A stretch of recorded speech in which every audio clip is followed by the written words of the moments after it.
I'm Mike Maloney, author of Guide to Investing in Gold and Silver. It's the world's #1 best-selling book on investing in precious metals. It's available in 11 languages. And in my book, I said that we are on a wild roller coaster of a ride, and that we would first see the threat of deflation, followed by a helicopter drop, and that would be followed by big inflation. And that has happened. There was the 2008 crisis. We're seeing the base money around the planet being hyperinflated right now, while all of the credit aggregates are collapsing. And so it's sort of netting out to zero inflation or just slightly positive inflation, even though base money around the planet is just taking off like a rocket. But it would then be followed by a real deflation and then followed by hyperinflation. So I think it sort of looks like this. We've got the markets going up in the real estate bubble in 2007, and then we had the threat of deflation, which was the 2008 market crash and the big helicopter drop of currency, and you are here. And then I think that we're going into something like this, and it'll be followed by the world's central banks overreacting. People say, some people say I've been calling for hyperinflation, hyperinflation, hyperinflation. There isn't any time that I can find in all of history where a population that's all on one side of the boat, when you have a nation of debtors, what has to happen is that you go into a deflation first, allowing the banks to foreclose, and the public in general is on the losing side of the bet. We are entering a period of financial crisis that is the greatest the world has ever known. The wealth transfer that will take place during this decade is the greatest wealth transfer in history. Wealth is never destroyed, it is merely transferred, and that means that on the opposite side of every crisis there is an opportunity. The great news is that all you have to do to turn this crisis into your great opportunity is to educate yourself. I believe that the best investment that you can make in your lifetime is your own education. Education on the history of money, education on finance, education on how the global economy works, education on how all of these guys, the central bankers, the stock market, how they can cheat you, how they can scam you. If you learn what is going on and how the financial world works, you can put yourself on the correct side of this wealth transfer. Winston Churchill once said that the further you look into the past, the further that you can see into the future. This program is all about creating your own crystal ball, being able to gaze into the future, being able to change this crisis, the greatest crisis in the history of mankind, into your great opportunity.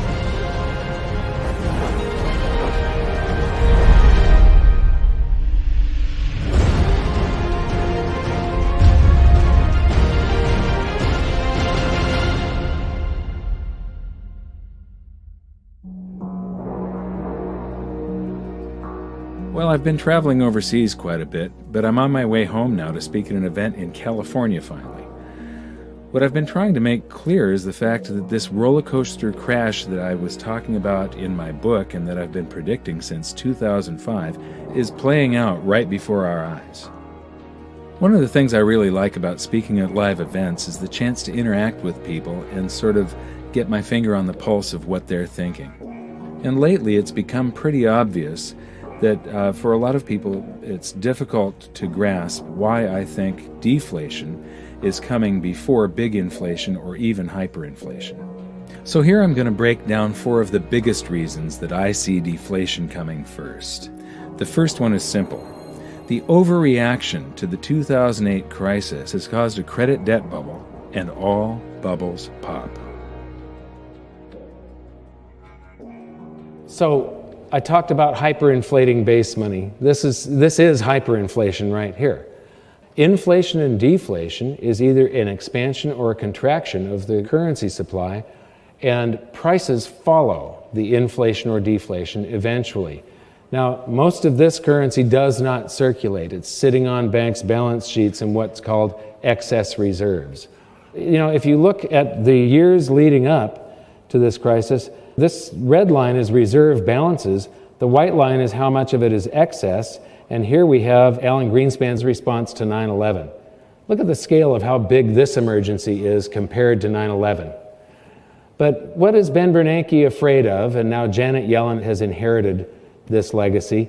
Well, one of the things that happened in the 2008 crisis is that banks froze up and wouldn't lend to each other. They were all scared to lend to each other. And our system is such a fraud that at the end of each day, they all have to be able to borrow digits from each other that were created from nothing just to keep the whole smoke and mirrors game going. They all have to do this interbank lending to keep things balanced. Well, if one bank won't lend to another and they don't have any reserves, the whole system freezes up. Now, if you've got all these excess reserves that are on their balance sheet and you pay them interest to keep the reserves there and not use this as a basis of fractional reserve lending, they're going to be liquid. This basically prevents bank runs by banks on banks. It's not a public bank run with the public lining up at the doors. It's a bank run where one bank is trying to get their currency out of another or won't lend to another. And so this keeps things liquid.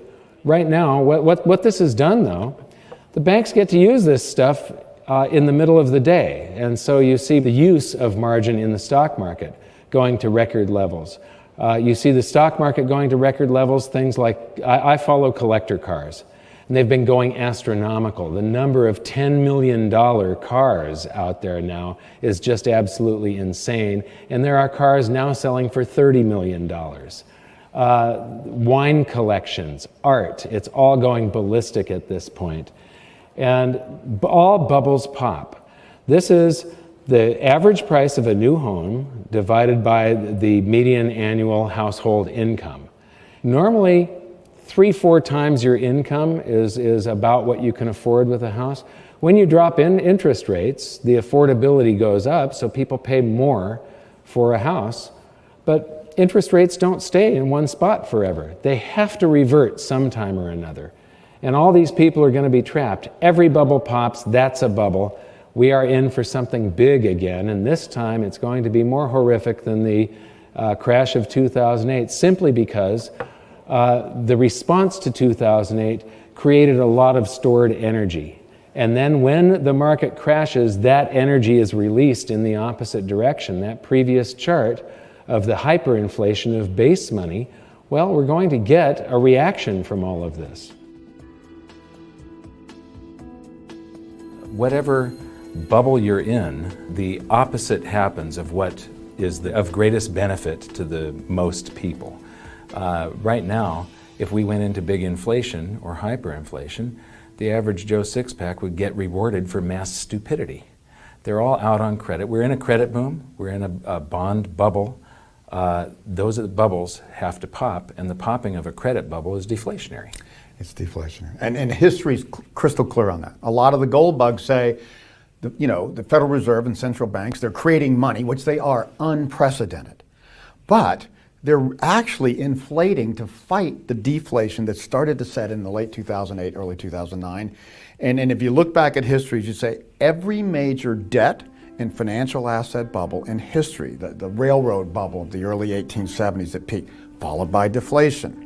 The auto and farm bubble and tractor bubble, that's actually a tractor bubble that caused the Great Depression. It was farms failing, and it was smaller local banks failing that caused the Great Depression and high unemployment. Deflation, because the deflation has to root out the massive debt and the financial assets that get overinflated. And it's good. If we bring down the cost of living, if we restructure debt, if we bring financial assets down, it actually improves our standard of living long term, but it is painful when it happens. People think that the Federal Reserve can prevent deflation, that they control the money supply.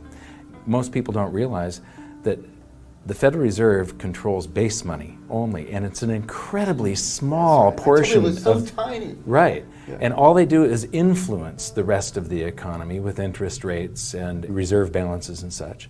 Well, some people say the strategy didn't work. Well, no, it did work. We would have been in a depression, just like the early 30s. We were going that banks were melting down, financial institutions, major Fortune 100 companies were failing like AIG. We would have imploded because once you have that much debt and leverage and things go wrong, it just builds the other way. Like you say, you get a bubble on one end, you get a crash. Bubbles don't correct, they burst. So we were going into that, but government said, no, we will do whatever it takes. Mario Draghi, Ben Bernanke, and they created trillions of dollars to fill the hole. Well, all that does, it's like taking more drugs to keep from coming down. I mean, a drug addict can keep taking more drugs until it kills them, or until they just fall down and get dragged into detox. It's the exact same thing. Debt, especially when it's extreme, is a financial enhancing drug. It gives you more than you deserve, makes you feel better in the short term. But when it's over, you have to go through a detox, as they would call it, a debt detox. And that's where you get deflation.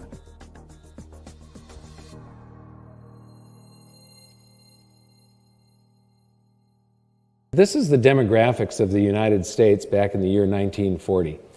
And it's broken into 5-year age groups. And what I'm going to show you here is the baby boom, and one of the reasons that we're going into this deflationary scenario. And we're also in this swing from individualism to collectivism. This is a pendulum, a cycle that just goes back and forth throughout time. And this is the greatest threat to your well-being and the well-being of the economy and freedom.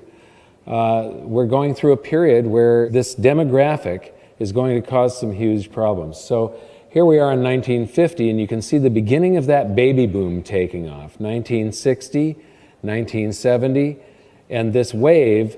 Now, the reason I've got this broken up into these different colors, children are the ultimate consumers. They consume everything, they produce nothing, except a quality of life for their parents, a big reward as far as seeing them grow up and so on.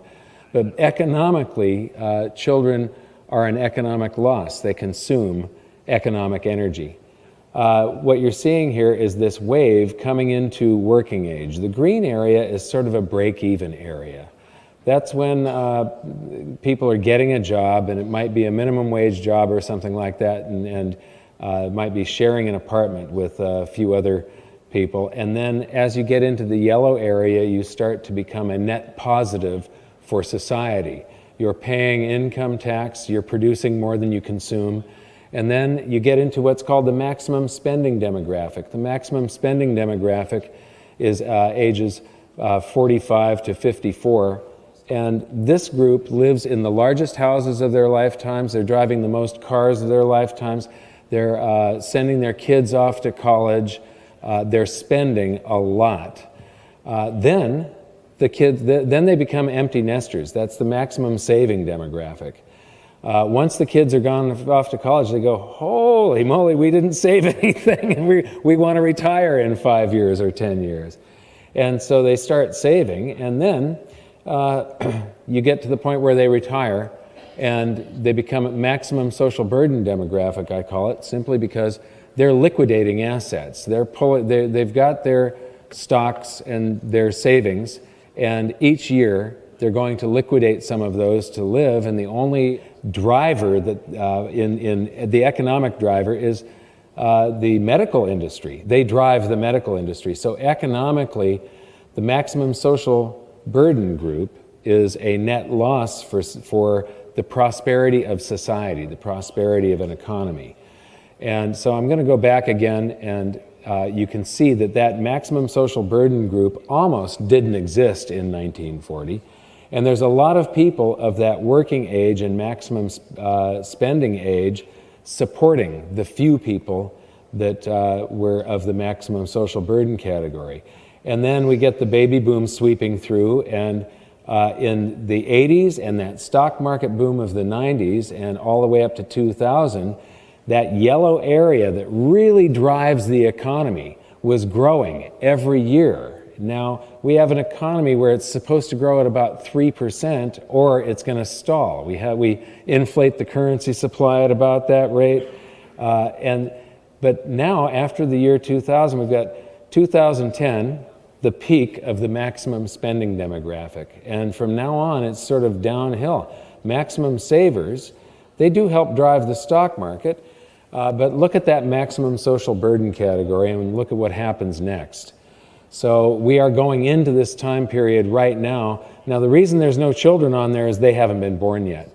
But if you look at, when I first presented this a couple of years ago, birth rates have been falling for quite a while now, and they've been falling even at an even greater speed since the crash of '08. And if you look at the data from the Great Depression, birth rates just fell off a cliff in the Great Depression. And so you have less people of the younger age coming into this demographic to support the people that are retiring. They didn't have the pill during the Great Depression. Contraception was something that was not within most people's reach. So here it is automated, and you can see that big wave sweeping through there.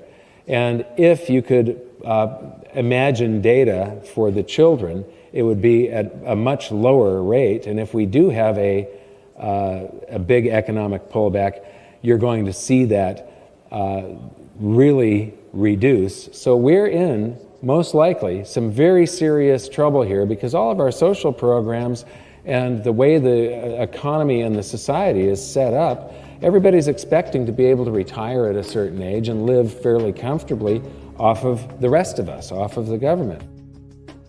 Any comments on these different age groups, maximum spending, demographic, maximum savings, and maximum you've got the social same burden? model we do. What is unique at this time in history, and it's the main topic of my most recent book. That's why I call it the demographic cliff. This is the first time in most wealthy countries, there's a few exceptions, let's call it Sweden, Switzerland, and Australia, countries like that have a larger millennial or echo boom. But almost every other country has an echo boom that only comes up near the same heights or is much smaller, like Germany and Japan. This echo boom here is what you're talking about. So my question to people is, like you say, it is a pyramid. Each generation has been larger and more wealthy to help pay off the debts or the accumulation from an aging generation before them. What happens when the millennial is having to support a generation that's actually larger than them? And what happens when there's not enough for them to drive house prices back? I've got a model now for housing that says people spend the most on housing at age 41, but then when they die at age 79 or 80 on average, they become sellers. So I have to subtract the dyers from the buyers, and when I do that, baby boomers are going to be dying at higher rates than the millennials are going to be buying at some point, and there's going to be net negative demand for housing. Everybody's thinking, oh, we're going to need more housing forever. No. Not when a smaller generation follows a larger. So for entitlements, that's huge. There is no way this next generation in the US, nevertheless in Japan or Europe, where they're much smaller, can even hope to pay the entitlements that's been promised to the baby boomers. It's a fairy tale. And housing will never be the same. We saw the Bob Hope generation come out of World War II, the first middle-class generation in history where the average person could buy a house on a mortgage. That was not the case in the Roaring '20s even. Only the affluent could do that. So that was a big boon for housing, and housing went out, the depression went away. Then the baby boom comes, unprecedented in numbers. All of our lifetimes, housing's gone up with a few exceptions here and there.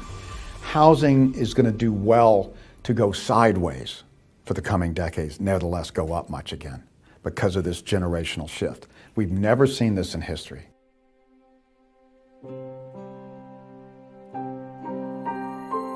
So now that we've covered three of the major components for deflation, I wanted to show you one of the real biggies here. And this one is the convergence of cycles. There's a whole bunch of cycles. The first one is the wealth distribution cycle, and I want to use my own family as a part of a demonstration of this. This is my father. He's right here. He's about the age where he enlisted in the Army to fight in World War II. He fought in the Battle of the Bulge. He was among the troops that liberated Dachau. Here he is in the mid-50s. He was manager of an auto parts store that sold high-performance equipment. And here's his tax return from 1955. He would have been filing this about a month and a half after I was born. And so what you see here is that he's a store manager in Salem, Oregon, and his income was about $9,600, and he paid about $1,160 in tax for an effective tax rate of about 12%. And you say, well, he only paid 12% because he didn't make very much, so he was in a really low tax bracket. But wait, this is median home values. This is U.S. Census Bureau data. And here we have 1950 and 1960. So we're going to Oregon, 1950. A median price single-family home was $6,800, and in 1960 it was $10,500. So I'm going to say probably $8,500 is a happy medium there. Today, in Los Angeles, where I live, a single-family median price home is $360,000. Now, he was making enough, making $9,600. He was making $1,100 more than the cost of the average home in Salem, Oregon. So a auto parts store manager would have to be making $360,000 to maybe $420,000, and then paying only a 12% tax on it to equate to the same amount. And it's part of this wealth distribution cycle. This is the amount of national income that the top 1% earns. And back in the 20s, the end of the roaring 20s, it was above 20% of the national income was going to the top 1% of the income earners. There's a trough here in the 70s where it got down to just 9%, but it's back up to 20%. And so, you know, in this area, the middle class was doing better, and paying less taxes. But on the trip there was the Great Depression right here.